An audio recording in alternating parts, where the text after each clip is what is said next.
We all have seen his movies and heard his name, but do we really know who Walt Disney is? He's the man who created Mickey Mouse and his gang. He made his imaginary world come to life when he created Disneyland. These are the days of Disney.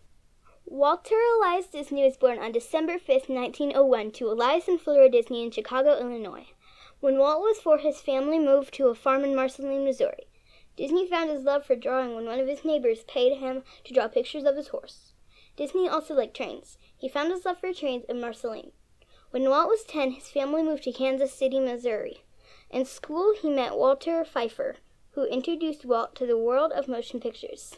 When his father became part owner of the Ozell Jelly Factory, they moved once again back to Chicago. There, Walt became the cartoonist for his high school's newspaper. A few years later, Walt started learning how to animate and started some of his first businesses. Disney's animation became very popular in the Kansas area, and he opened Laugh-O-Gram Studio. This studio didn't last very long, and soon it went bankrupt. So he decided to move to Hollywood and open a studio there with his older brother, Roy. In Hollywood, the two of them created Disney Brothers Studio.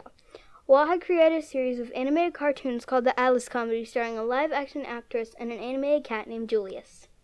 In 1925, Walt hired a woman named Lillian Bounds as an inker and painter.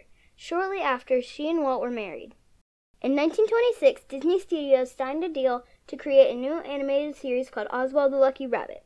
This series was very successful, but soon after, his employees wanted more money, and when they couldn't reach a deal, almost all of them left to form another company, and Disney lost the rights to the Oswald character.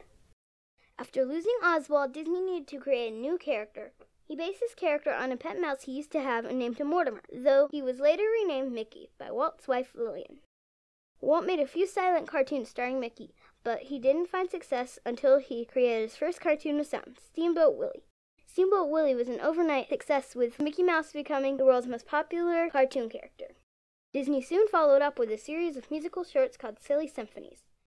In 1934, Walt decided to make the first full-length animated movie, Snow White and the Seven Dwarfs.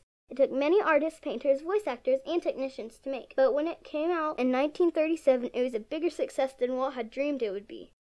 After Snow White, Disney released many more movies, such as Pinocchio, Fantasia, Bambi, Dumbo, Peter Pan, and Cinderella. During this time, Disney had a few financial problems, like workers striking and World War II. Walt Disney started planning his next big project, an amusement park. He originally planned for it to be small, but his ideas kept getting bigger and bigger. On July 17, 1955, Disneyland was officially open to the public. Even though there were many opening day problems, everything was eventually fixed and Disneyland was a huge success.